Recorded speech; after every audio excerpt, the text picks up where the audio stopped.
could have given up, but you didn't. You could have stopped believing, but you didn't. You could have kept living their expectations, but you decided to make this life your own. And in turn, you're here. Hello, everyone. Today we're meeting Max Klau. He is an integral master coach, author, consultant, and also a speaker. Hello, Max. Thank you for joining us today. Thanks for having me, Anna. Happy to be here. All right. So let's start a conversation with diving into your journey of becoming the person you are today. What led you to discover your true passion in life? How did it start for you? Yeah, so the story for me began, I'm a twin. And part of that story is my twin knew when we were like 4 or 5, he was going to be an actor, just loved it. And I never knew what I wanted to be when I grew up. And so it was part of my formative years was, I always say, he never had a doubt, I never had a clue. And so this question of just like, how do people know what they're supposed to do was just so alive for me, because I was so unclear. And this person who was very important to me was so clear, you know? And I often say my biggest challenge as a kind of an emerging adult was being a lost idealist. I just had this burning passion to do good in the world, to make a positive difference. And I just didn't know how to do it. I didn't know what my path was, you know? And part of my story is also, I was very academically successful. I, got to go to college on a full tuition scholarship and ultimately ended up getting a doctorate at Harvard. Like academia is a place where I know how to thrive. But I was also amazed that when I finished college, I had been so academically successful and could write papers and like jump through hoops people gave me, and still had no idea who I wanted to be, and just this incredible sense of being like skilled intellectually and so not connected to my own source of purpose was a real formative experience for me. It was a huge challenge. And I spent a lot of years really feeling lost. Like I didn't quite know how to channel my energies. And I know for me, service ended up being my happy place. So when I graduated college, the only thing I knew I wanted to do was find a way to serve. I had a privileged upbringing. I felt very fortunate and really felt it was important to find some way to just give back. And I found a service program in Israel for a year where I was tutoring in English and running after school programs and kind of working with marginalized communities that I thought was delaying my future, but ended up being kind of the most important thing. And, I ended up being involved in multiple service programs for 10 years. I worked in an organization called City Year, which is an AmeriCorps program. So ended up, working in the world of service that was really home base. But part of my journey was grappling with this challenge of being a lost idealist and this question of how do I find my purpose when I don't know it? And over the course of years, I just learned a lot and kind of found my way eventually to a place where I really feel like this is what I'm supposed to be doing, And at that point, I realized I had learned so much from my own journey to purpose that I ended up creating curriculum and experiences for other people who were idealistic and cared a lot about making positive change to help them go through the inner process of really getting clear. So, my own greatest struggle became the gift that I'm able to bring to the world. Right. And like you mentioned, in service of others, that's where you found your purpose in life. And that's where you feel most fulfilled when you do that type of work. And I know you're also passionate about leadership development as well. So in your definition of who is a leader, how would you describe what kind of qualities that person should possess to truly be a leader?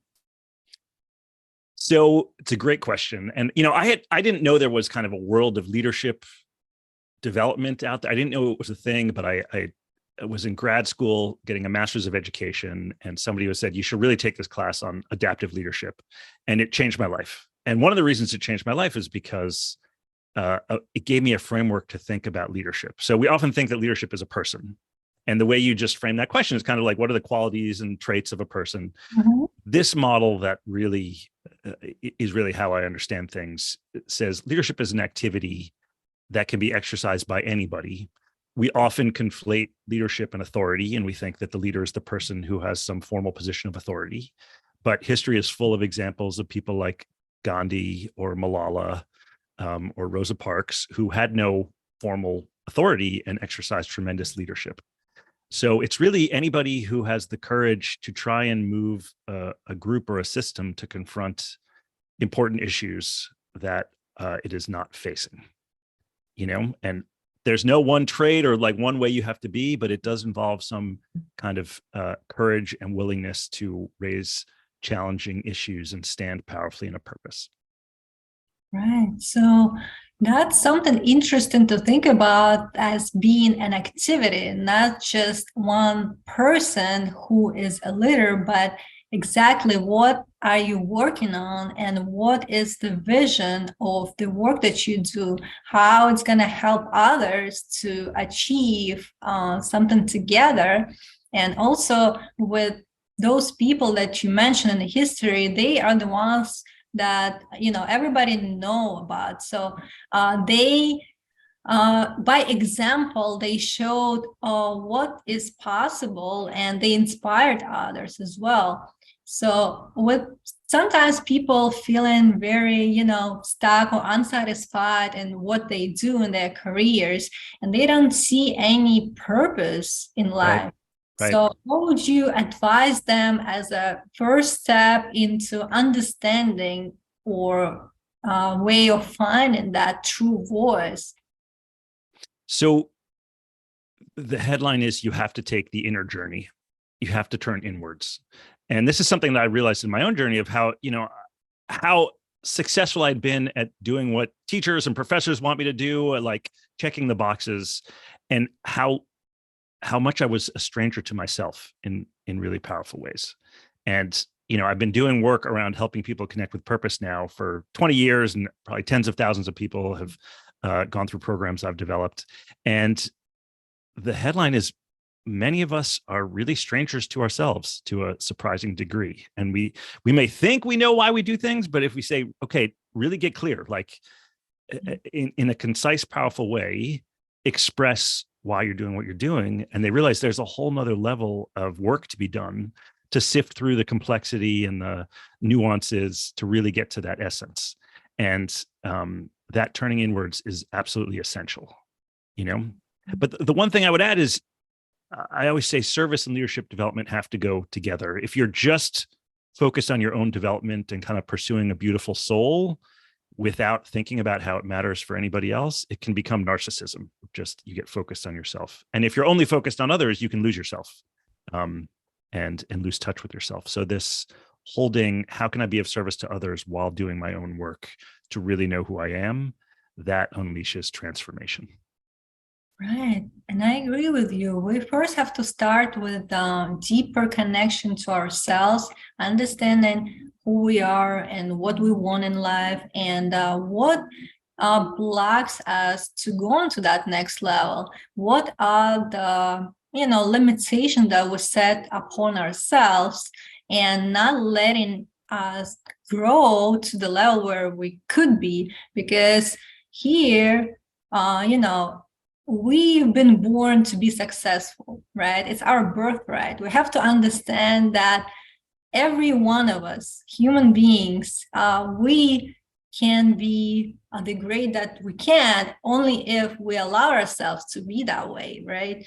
But for some reason, we kind of limiting ourselves without realizing it, and without us really clarifying what is it that it's stops us to moving forward. That's where we can find clarity and see what we can change about that. Because again, we have to first take responsibility and know that we are the ones created this life. Yeah. Until this point, own everything that we have, everything that we are right now. And from that standpoint, we can take our power back and change if there is something that we're not satisfied with or we're not fulfilled. And with deeper understanding of ourselves, we can also better connect with others as well as a result. Absolutely. And Absolutely. that is like a byproduct of it. Yeah.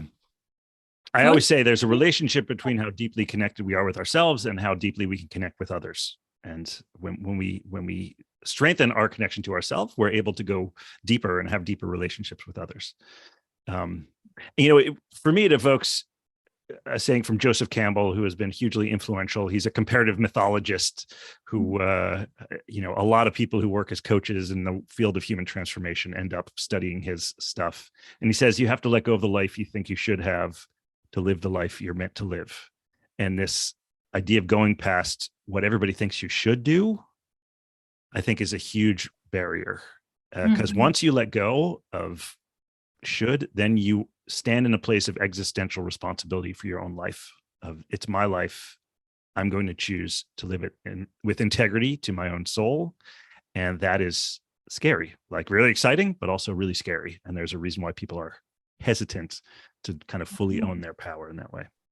Right. And it's also scary for people to face those insecurities within themselves, to really, admit that this is what they've been through, this is how they feel, and, finding the reason of why you feel this way, to really like helping yourself heal and to go to a place where you can be at peace and, help yourself grow even further. And also, like you mentioned, a lot of people think about others' opinions of themselves or what they should do, of other people's expectation of how you should live your life. But is it their life or your own, right? Exactly. Why would you hand it over to others to make that decision for you? Exactly. So that's something we need to realize, where we are the one creating and we are in power. So, like some people, they don't have that time and where they can just slow down and have that conversation with themselves and have that inventory taken care of. So what do you think like could be the practices to start going to that direction, to slow down and to be mindful right now in that present moment, to take that power back? What worked for you in the past, and what do you think people could start with as one of the steps towards the right direction? Yeah, I mean, for me, it began with a very simple, just journaling. I just had a journal and would go to a coffee shop every now and then, and just like, I was actually kind of like amazed at what was coming out of like, what do I really feel right now, and what is really going on? And I'd read what I wrote and was like, I didn't really realize that was happening for me, and this could be 2 minutes or 5 minutes. Like this does not take, a week-long silent meditation retreat somewhere. This is stuff that you build a practice that can begin very small, of just a couple minutes of just connecting with that and turning inwards and paying attention to it, but it starts you on this path towards a whole kind of inner landscape that can be explored. I know you mentioned about people have these insecurities and doubts, and I find it's like monsters in a closet. And then when you turn the light on, you realize like it's not a big deal. I find that often happens. The unexamined fears and insecurities, when you shine a light on them, actually have a lot less truth and power to them. But you can only find that when you chose to look at them and directly face them.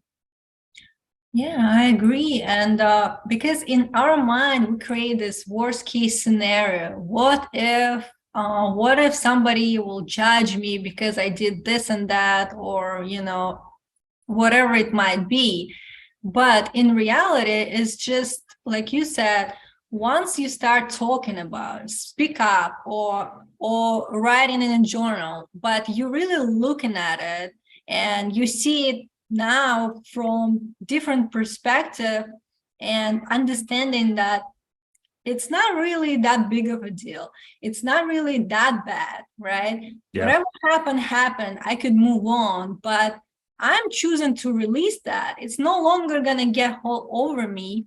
And again, like a lot of times we also have misconception of something that we think is, really bad, or I don't know, something that we think is scary, but it's because we are created that in our mind, but it's not true. And we need to go over those type of ideas and thoughts that we have. And if we can catch that pattern of negative thinking, we can get out of it, right? So we need to disrupt that pattern, that cycle that continues.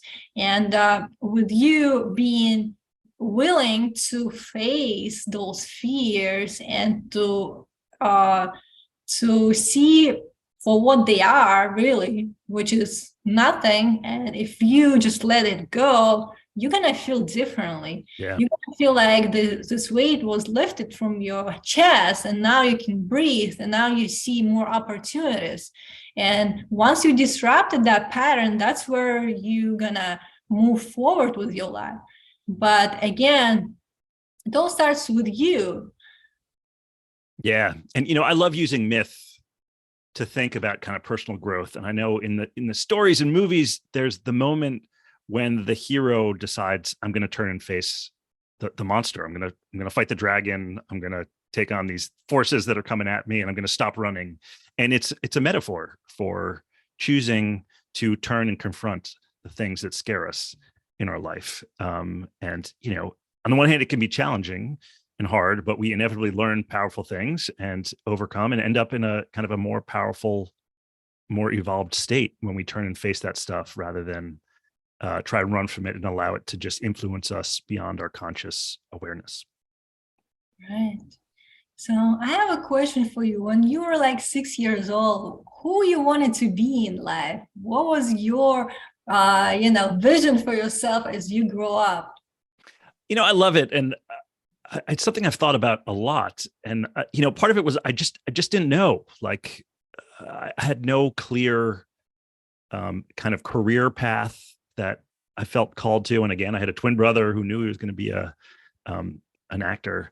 The one thing that I really remember of like a childhood game that I played was in the wintertime. I lived in kind of suburban Connecticut, suburban/rural Connecticut. And after a snowstorm, I would take a golf club and walk out into the woods, and I would beat branches of trees that were kind of held down by snow. And I would kind of knock the snow off, and the branches would pop up. And it was like, I just love that. And there was something about freeing these living things from some burden that spoke to me, and it's kind of the one thing that I remember of like, really, I just did it myself because I loved doing it, and there was nobody with me. And I was like, now I need to go spend some time in the woods, freeing some branches from this stuff. So I don't know. I like to think there's a line between that and this work that I'm doing now. No, of course. And sometimes we just need to kind of remember how we were when we were kids, and that free spirit with no really restrictions. And we were doing what we felt like we wanted to do. And we should like reconnect with that inner child within ourselves and give ourselves permission to be playful, to have fun, because life is not about suffering. It's not why we're here, right? So when we enjoy that journey, when we explore and really do what we like doing, that's where we find our purpose. And I think we should always be mindful of how we're feeling at the moment. If this is something that it doesn't really gives you that pleasure, fulfillment, joy, we need to start seeing other opportunities, or maybe trying something as a hobby. But there's always something that you like to do. And I know like people come up with excuses why they don't do certain things. They're too busy. They, very caught up in this work life machine right now, where they just do it like automatically. And again, like it's not about just making a living and not enjoying what you're doing, but you have to dedicate that time consistently and feel good. Yeah. Don't you think so? Yeah. And, I mentioned I was kind of a lost idealist, and there was definitely part of my journey where I cared a lot about social justice. I was doing a lot of work around understanding racism and poverty and, just a lot of hard issues. And there was a time where I was definitely, as I was kind of awakening to my privileges, was really racked with guilt and shame and anger, just a lot of dark emotions that on the one hand were really, I think of them as a natural thing when you start to really understand how these systems work and how unfair the world can be. And I often think, it's something you have to go through if, to really understand how the world is working. But if you allow that to become the ground of your being, if you become fundamentally in the world as a guilty or an angry person, uh, you spread that darkness. It is not, you cannot be of service to people from that place. So I've really learned, like, even facing some really hard, difficult things, there has to be some joy, and that life is a gift and a blessing, and to use whatever privileges and gifts we have to be of service to others can be a joyful act that we can hold lightly. So I've really learned, even taking on really difficult, hard things, you have to find that place of, part of it is humility of, like, I'm not going to be able to change everything. It's not all on me. I'm just one person in a huge thing. And to share our gifts and service to others is just joy. And to be able to find that place is kind of a spiritual challenge, but really important work. Yeah, definitely. And also, we have to be grateful for what we have right now in our life. Sometimes people think about, I don't feel like I have everything I need, or, if only I got this job, if only I bought this car, then I'll be happy, or go to vacation, whatever. But what you have right now in your life, there's a lot of things you can be grateful for. And with you really appreciating that and seeing, how everything is given to you to achieve what you want. You have all the tools you need in this present moment, but maybe you don't see them. Maybe you're not appreciating that. With you really, like, being in that abundance mindset versus scarcity mindset, that's Yeah. where you can grow further, and that's where you can, I would say, attract more in your life. But you have to be you have to be willing to find what you can be grateful for today. Yeah. Yeah. My favorite thought about that comes from, I heard it from Brene Brown. I'm sure other people have said it, but the opposite of scarcity is not abundance, it's enough. And to just live with this, I am enough, I have enough, I'm doing enough, to find that is really a place of peace. And again, kind of a spiritual challenge to find it, but it's really important to do the work, to just recognize and be grateful for all that we have. Yes. And we are enough in everything that we have in our life, and we are complete as human beings. Nothing is missing. And every one of us has a unique gift that they've been given as their talent, and something they can share with others. And it would be actually selfish for you not to share that. Right. Yes. That's Yes, something we absolutely. should be focusing on, not the other way around, but really understanding that we have something to give to others, every one of us. Yeah. You don't have to have all those degrees or achieving certain success first to give. You can give now.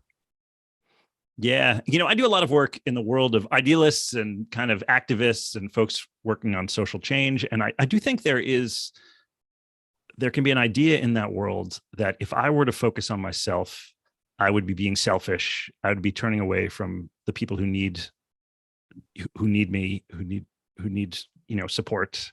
And so it's a selfish thing to do. But I really believe when we learn and grow, our capacity to serve others is enhanced. And all of us eventually hit the limits of our current way of being. Like, we just run up against what we can do based on who we are. And at that moment, we have to grow beyond it And so that is, we do have to turn inwards and do our own work and focus our own development so that we can turn around and get past whatever those limitations are. So it's a real, at its best, personal development is actually an act of service because we are able to show up more powerfully for others because of the work we do. Right. And I'm so grateful that we had that conversation today, and for our listeners to learn more about you, where they can find you. You can check me out at maxclaritycoaching.com. You can learn more about my coaching practice there. All right. And I'll put also a description in the show notes as well. Fantastic. Thank you so much for being a guest in my show, and I hope you enjoy your day. Thanks, Anna. Appreciate the thoughtful questions. Thank you. Bye. I hope you enjoyed this episode, and if you did, hit the subscribe button and share it with others. Stay tuned.